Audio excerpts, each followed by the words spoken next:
The Alpine restaurant offers mountain cuisine at over 2,200 meters altitude, with a view of the Dolomites and South Alps.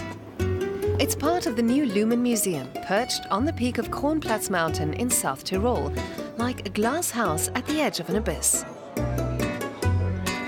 Michelin-starred chef Norbert Niederkofler runs the restaurant. His concept includes using only local produce to prepare traditional Tyrolean cuisine. Among his dishes is, for example, melted Alpine pasture cheese. Another of his specialities is barley risotto, served with pumpkin seeds, chestnuts and thyme bread. He calls his concept "Cook the Mountain." It's already earned Norbert Niederkofler 3 Michelin stars.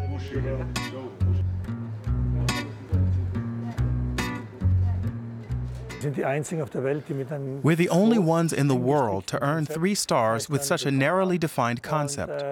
But above all, it's a message for the future. I always work with young people. It's extremely important to me to pass on the knowledge we've acquired to young people.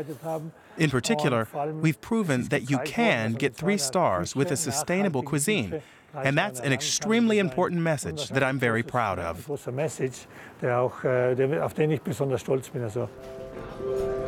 Even the wines served here come only from the mountain regions of Italy, Switzerland and Austria. The restaurant caters to visitors of the Lumen Museum of Mountain Photography. It presents the history of tourism and photography in the mountains in many ways.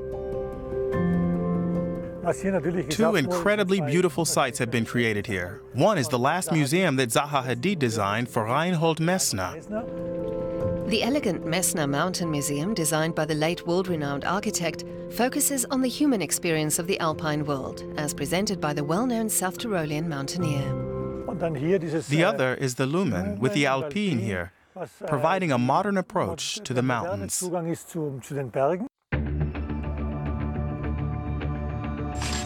The Lumen Museum displays spectacular photos depicting the extremes people encounter in the mountains.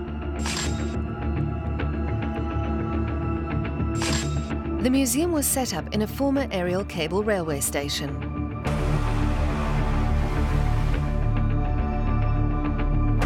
In almost every direction, the view opens up on the snow-covered vistas outside. The mirror room reflects the colors and structures of the mountains.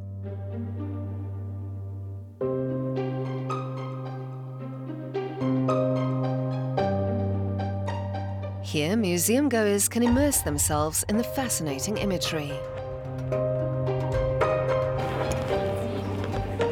The bay where the cable railway gondolas once went in and out now houses a giant iris diaphragm.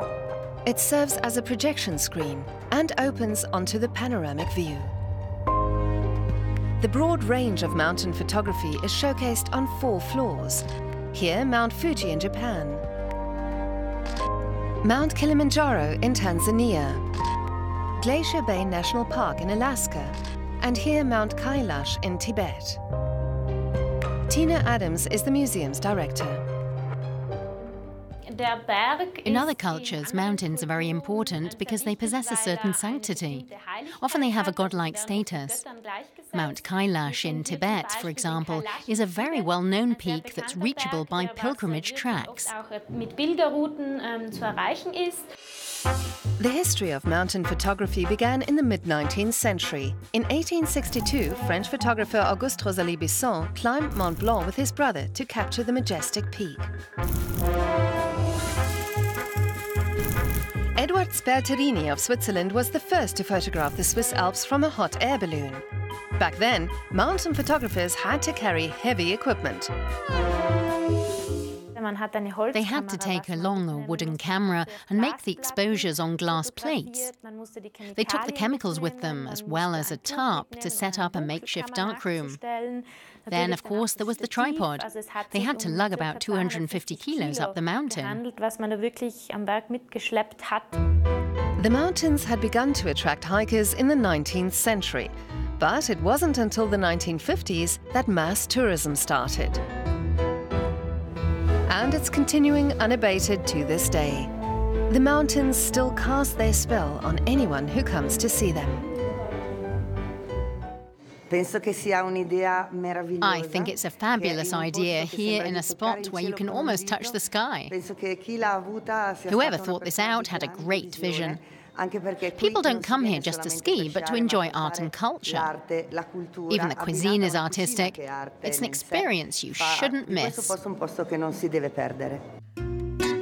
The Lumen Museum and Alpine restaurant on the Kronplatz mountain peak in South Tyrol, a place where visitors can experience the mountain world with all their senses.